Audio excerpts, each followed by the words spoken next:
How about a Thai-style dish for under $1 per portion? Let's budget the heck out of these chicken thighs. Let's do this. The flavours of Thailand, peanut and chilli are the base for this easy-to-make supper. Using chicken thighs for maximum flavour, it freezes well and tastes even better the next day after. Here's the ingredients list. I'll put a copy of these down in the comments below so you can copy. Right, let's get cracking. This is such an easy recipe to do. It literally is 2 or 3 stages and cook it for 40-50 minutes and you're there. I'm just taking the skin off the chicken thighs first of all, just because we're going to be braising the chicken in the liquid. So the skins aren't really going to cook, they're just going to become tough and nasty. So let's take these skins off.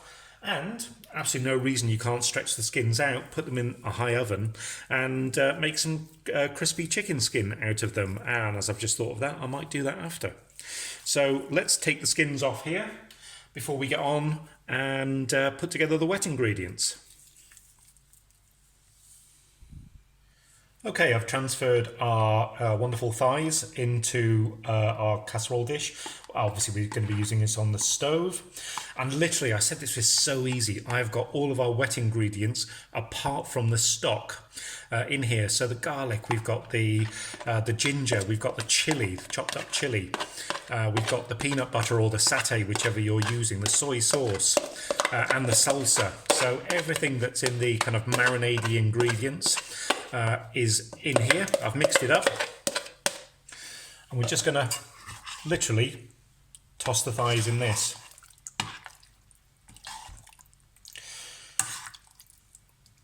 Absolutely gorgeous. Ah, and that smell, you get that soy and that peanutty kind of sauce, smells absolutely gorgeous. And what I'm going to do now is just make a little stock. And what I've got is literally half a cup or so of chicken stock. That's going to go in. It's part of our kind of casserole liquid.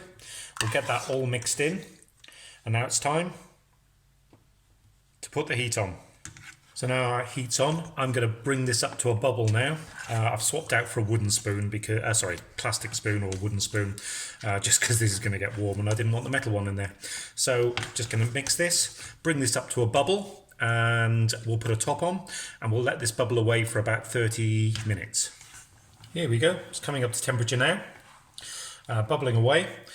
Every 10 minutes or so I'm just going to stir the chicken, but it's time to put a top on. I'm going to turn the heat down so that this comes to a kind of simmer, so kind of a medium heat, and I'm just going to let this simmer away, turning the chicken every 10 minutes or so, and then after 30 minutes, time for the next step. So we've had about 35 minutes. I'm just going to take the lid off. Oh, slightly hot. And as you can see, this is bubbling away beautifully. And we've got our chicken here. The chicken's basically cooked. Now, just looking at the sauce, I want my sauce a bit thicker. So what I'm going to do now is take the chicken out so it doesn't overcook. That's one of the reasons I like using thighs with this. Thighs really are a lot easier to cook like this than breasts. Breasts will just dry out if they're casseroled a lot. So let's take these off and out. And all I'm going to do now is up the heat a little bit. I'm just going to reduce the sauce down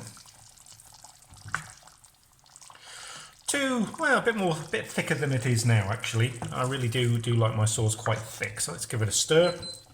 Up that and let this bubble away for maybe 10 minutes. Then I'll put the chicken back in just to warm through if it's gone a bit little cold. Now that's what I'm talking about. Really nice kind of lovely kind of thick cloying sauce. If you've ever made adobo, it's very much like that. Just going to pop the chicken back in. And all I'm going to do here, not that it probably needs it, it's only been out 10 minutes, but it can just warm through for a few minutes whilst I get the rice, etc. ready.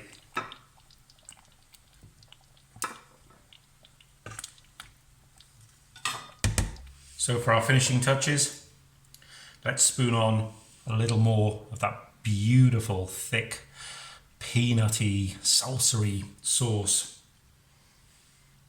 which I did actually add some salt to right at the end, because sometimes you don't know how much salt there are in soy sauce, etc. So I put some salt in at the end just to my taste. Let's just sprinkle on some sesame seeds. few more maybe. And we'll top some spring onions. And no Thai style dish would be complete without a little bit of coriander. And I've got here a little bit of basil as well, just to give a little pick me up of herby flavour. Oh, the last couple of things. Maybe just a couple of wedges of lemon just to freshen this up, and I think we're done. You don't have to serve this with rice. This works just as well with pasta or with crusty bread or both. Thanks for watching. Here's another budget busting meal, and hit the subscribe icon to see what's coming next. Until next time.